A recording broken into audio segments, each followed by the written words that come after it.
আমার ইনকাম হচ্ছে খুবই স্পষ্ট। আমার ইনকাম নিয়ে কখনোই লুকোচুরি ছিল না। হ্যাঁ, তবে এটা সত্য, আমার ইনকাম নাই। কখন?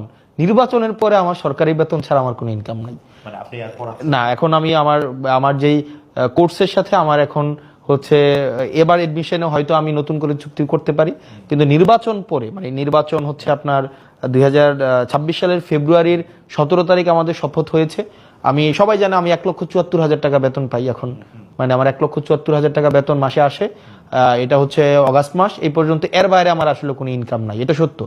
কিন্তু এই নির্বাচনের পূর্বে আমার ইনকাম যদি আপনি দেখতে চান, হচ্ছে জনাব রাজু আহমেদ, আমি আপনাকে বিনীতভাবে বিনয়ের সাথে বলবো, আমার ইনকাম খুবই স্পষ্ট স্বচ্ছ। আপনি নেটে সার্চ করলে আমার ইনকাম পাবেন। তবে সেটা 2024-এর পরে না। আমার ইনকাম হচ্ছে আমি 2017 সাল থেকে আমি আমার ব্যক্তিগত আয় আছে, এবং এটা হচ্ছে আপনি খোঁজ নিতে পারেন, আপনি এটার অডিট করতে পারেন, এটা ট্যাক্স ফাইল আপনি পাবেন। এবং সেটা এমন না যে 2024 সালের ওই আন্দোলনের পরে এগুলো হয়েছে। আমি হুপ প্রকাশনী নামে একটা প্রকাশনী আছে, যেটা এখনো আছে, আমি সেখানে চাকরি করেছি, কাজ করেছি। প্যানাসিয়াতে আমি চাকরি করেছি, আমি ফোকাসে পড়িয়েছি, রেটিনাতে পড়িয়েছি। আমি আমার নিজের প্রতিষ্ঠান স্কুল অফ এক্সিলেন্স আমার আছে, এবং আমি সেই প্রতিষ্ঠানের যে আমি ওনার, সেটা 2023 সালের জুন মাসে সেটার ডিড আছে আমার, একদম দলিল বা ট্রেড লাইসেন্স সেটা 2023 সালের জুন মাসে আমার ট্রেড লাইসেন্স আছে। তো তার মানে ইনকাম মানে সবসময় ছিল।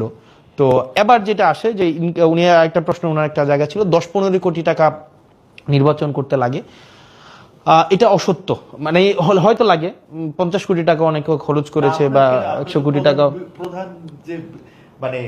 প্রধান যে আপনার প্রতিদ্বন্দ্বী হওয়ার কথা, উনি তো নির্বাচনেই ছিলেন। উনার নির্বাচন করতেই মানে উনার ঋণে আছে 100 কোটি টাকা, আমি সেটা বলছি না। অর্থাৎ উনি এবার নির্বাচনের জন্য অযোগ্য হয়েছে, কিন্তু নির্বাচনে তো ছিল। আমার প্রশ্ন হচ্ছে যে উনি যেটা বলেছেন 10 থেকে 15 কোটি টাকা যেই খরচের বিষয়টা, আমার নির্বাচন করতে আমার ব্যক্তিগত পকেট থেকে কোনো টাকা খরচ হয়নি, আমার ব্যক্তিগত পকেট থেকে।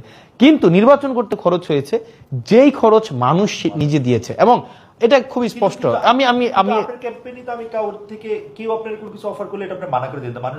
না, আপনি তাহলে না, আপনি দেখবেন ওপেন ক্যাম্পেইনে, আমি আপনাকে তাহলে দেখাইতে পারবো, ওপেন ক্যাম্পেইনে আমাকে মানুষ টাকা দিয়েছে, কেউ 50,000, কেউ 1 লাখ।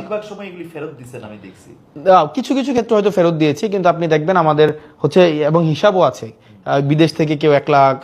এবং আমি অনলাইনে কোনো ফান্ড রেজ করিনি আমার নির্বাচনে, আমি অফলাইনে ফান্ড রেজ, অর্থাৎ আমি একটা প্রোগ্রাম করেছি, ওই প্রোগ্রামে এসে মানুষ অংশগ্রহণ করেছে। তো স্বাভাবিকভাবে আমাদের নির্বাচনে খরচের লিমিট ছিল 43 লাখ টাকা। মানে একজন 43 লাখ টাকা খরচ করতে পারবে, বা 37 লাখ টাকা মনে হয় খরচ করতে পারবে। একটু এদিক সেদিক, হ্যাঁ।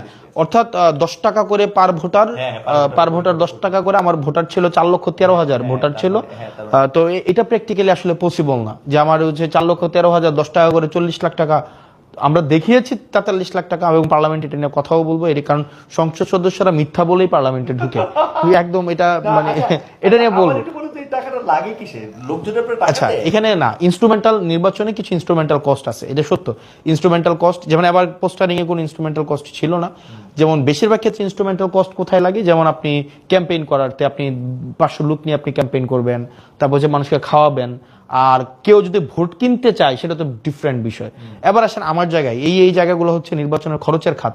এবার আমার জায়গায় আসেন, আমি নির্বাচনে কোনো একটাও আমি বড় সমাবেশ করি নাই, আমি ছোট ছোট উঠান বৈঠক করেছে, এবং উঠান বৈঠকের খরচ ওই এলাকায় যে উঠান বৈঠক করেছে ওই এলাকায় খরচ হয়েছে। তারপরে আমি কাউকে যে ভোট কেনার তো প্রশ্নই আসে না, ভোট কেনার যে টাকা দিয়ে ভোট কেনা। এবং আমার নির্বাচনের বা আমার রাজনীতির যে জায়গাটা বলেন, আমার রাজনীতির একটা গুরুত্বপূর্ণ জায়গা হচ্ছে cost effective politics. Until and unless আপনি রাজনীতির খরচ যদি কমাইতে না পারেন, আপনি কোনোভাবেই দুর্নীতির বাইরে থাকতে পারবেন না। ফর এক্সাম্পল, এইটা হইলো আপনি একদম কি বলবো, হেডলাইন করার মতো একটা বলতে, রাজনীতির খরচ যদি কমানো না যায় তাহলে দুর্নীতি কোনোভাবেই বন্ধ করা যাবে না। রাজনীতির খরচটা কি পপুলার ডিমান্ড? লোকে কি এমপি হাসনাত আব্দুল্লাহ এই খরচটা করুক এটা চায়? দেখেন, আমি যদি বলি একদম শুরু থেকে আমার একটা কথা ছিল, আপনি ফ্রিতে ভোট দিলে আপনি ফ্রিতে সার্ভিস পাবেন। ফ্রিতে ভোট দিবেন, ফ্রিতে সার্ভিস নেবেন, সিম্পল। কিন্তু বেশিরভাগ ক্ষেত্রে যেটা হয়, আমার নির্বাচনে যদি 10 কোটি টাকা আমার ইনভেস্ট করতে হয় বা 15 কোটি টাকা ইনভেস্ট করতে হয়, মানে আমি ইনভেস্ট করলাম নির্বাচনে, কি কি খরচ করলাম, আমি হয়তো এলাকার হচ্ছে ওই কর্মীদেরকে টাকা দিলাম, আমি হচ্ছে ধরেন ভোট কিনলাম, আগের রাতে টাকা পাঠাইলাম, সিএনজি পাঠাইলাম, অটো পাঠাইলাম, খাওয়ার খরচ দিলাম, তাহলে কিন্তু নির্বাচনের পরে আমার প্রথম যেই টার্গেটটা হবে সেটা হচ্ছে প্রত্যেকটা কাজের থেকে আমি হচ্ছে কমিশন খাবো, প্রত্যেকটা কাজ থেকে আমাকে কমিশন খাইতে হবে।